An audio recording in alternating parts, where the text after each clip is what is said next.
Hi friends, അസ്സലാമു അലൈക്കും. നമസ്കാരം. ഞാൻ Nasheed Saja, studying peace public school 5th C.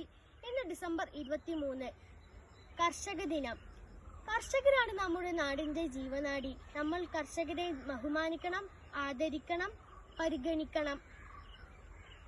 Mathrubhumi street ക്ലബിൻ്റെ ഭാഗമായി ഞാൻ എൻ്റെ വീടിൻ്റെ അടുത്തുള്ള ഒരു കർഷകനെ ഞാൻ നിങ്ങൾക്ക് പരിചയപ്പെടുത്തി തരാം. തുപ്രേട്ടൻ. അപ്പോൾ ഇദ്ദേഹത്തോട് നമുക്ക് കൃഷിയെ സംബന്ധിച്ചുള്ള എല്ലാ കാര്യങ്ങളും ചോദിച്ചറിയാം. എത്ര വർഷമായി തുപ്രേട്ടൻ കൃഷി തുടങ്ങിയിട്ട്? ഞാൻ കൃഷി തുടങ്ങിയിട്ട് 42 വർഷമായി. ഏതെല്ലാം തരത്തിലുള്ള കൃഷിയാണ് ഇപ്പോൾ ചെയ്യുന്നത്? 5 വർഷം മുമ്പ് വരെ നെൽകൃഷി ഉണ്ടായിരുന്നു.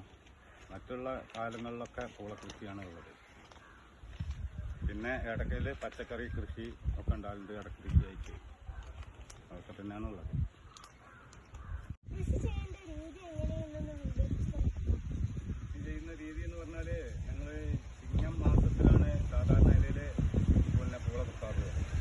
ആദ്യം പിന്നെ കഴിഞ്ഞ വർഷം പൂട്ടിയത് കൊമ്പൊക്കെ ഒഴിവാക്കിയതിൻ്റെ ശേഷം പിന്നെ മണ്ണൊഴിച്ച് പിന്നെ കല്ലിയൊക്കെ ഉണ്ടാക്കും.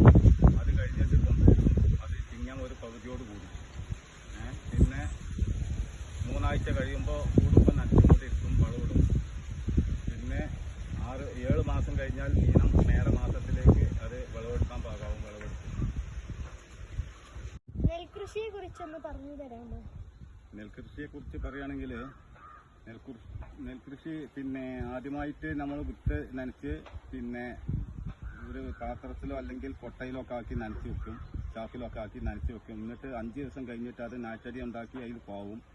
പിന്നെ ഈ 30 ദിവസം ആകുമ്പോൾ അത് പറിച്ച് പുതിയ സ്ഥലം ഒരുക്കിയതിൻ്റെ ശേഷം അതിൽ നടും. പിന്നെ ഇടയ്ക്ക് വളം ചേർക്കും. പിന്നെ ഒരു 3 മാസം കഴിഞ്ഞാൽ വിളവെടുക്കുന്ന പാകാവും. കൃഷിയിൽ താങ്കൾ സംതൃപ്തനാണ്? അതെ, കൃഷിയിൽ ഞാൻ പൂർണ്ണ സംതൃപ്തനാണ്.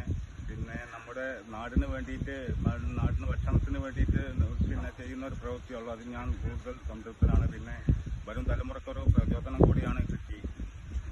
കൃഷിയെക്കുറിച്ച് എന്നോട് വിവരങ്ങൾ പങ്കുവച്ച തുപ്രേട്ടനോട് 1000 നന്ദി.